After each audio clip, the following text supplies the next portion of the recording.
ایک یہ کہتے ہیں کہ الٹا کپڑا پہننا منع ہوتا ہے، یعنی اس پہ نماز پڑھنا الٹا کپڑا پہن کر۔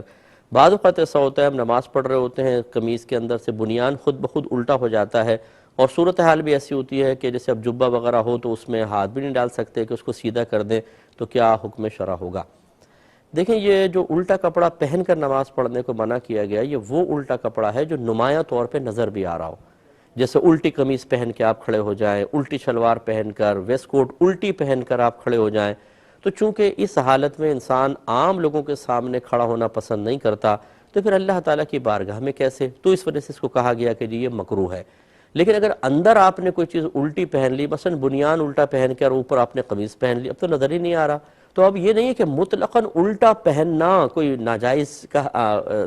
مطلب حکم لگوائے گا، ایسا نہیں ہے۔ اگر بنیان آپ نے جان بوجھ کر بھی اندر الٹا پہن لیا، اوپر قمیض آ گئی ہے، بلا کراہت نماز جائز ہے۔ اب اس میں تو جو آپ بتا رہے ہیں تو ایک اور مجبوری کی صورت ہے کہ خود بخود ہی وہ فولڈ ہو گیا ہے، تو اس میں کوئی حرج نہیں ہے، آپ اس میں نماز پڑھ سکتے ہیں۔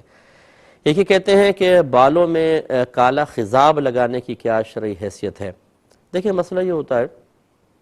کہ نبی کریم صلی اللہ علیہ وسلم کی حدیثیں تو اس کی ممانعت پر موجود ہیں۔ میرے آقا صلی اللہ علیہ وسلم نے ارشاد فرمایا جو کالا خضاب استعمال کرے وہ بروز قیامت جنت کی خوشبو بھی نہیں پا سکتا، یہ حدیثیں موجود ہیں۔ لیکن بعض علماء نے اس کی اجازت مرحمت فرمائی، اس وجہ سے کہ بعض صحابہ کرام سے اور بعض نفوس قدسیہ سے، بزرگان دین سے کالا خضاب ثابت ہوا۔ لیکن جو ناجائز کہتے ہیں اس حدیث کی روشنی میں، وہ اس میں تعویل یہ کرتے ہیں کہ وہ اصل میں جہاد کیا کرتے تھے، مجاہدین تھے، اس لیے انہوں نے اپنے بالوں کو کالا کیا کہ اگر وہ سفید بال کے ساتھ پہنچیں گے تو دشمن کی حوصلہ افزائی ہوگی، دشمن پہ رعب اور دبدبہ قائم کرنے کے لیے کہ کالی کالی داڑیاں، کالے کالے بال نظر آئیں گے تو لگے گا بہت سارے جوان لوگ لڑنے کے لیے آئے ہیں، کہ رعب اور دبدبہ قائم ہوگا، اس لیے مجاہدین کے لیے اجازت ہوگی، یہ کہتے ہیں۔ دوسرے جو ہیں وہ اس کو جو اکابرین نے کیا اس کو مطلقاً وہ کہتے ہیں کہ مجاہدین کے لیے نہیں، بلکہ ہر وہ شخص کے جو کسی لحاظ سے اتنا امپورٹنٹ ہو چکا ہو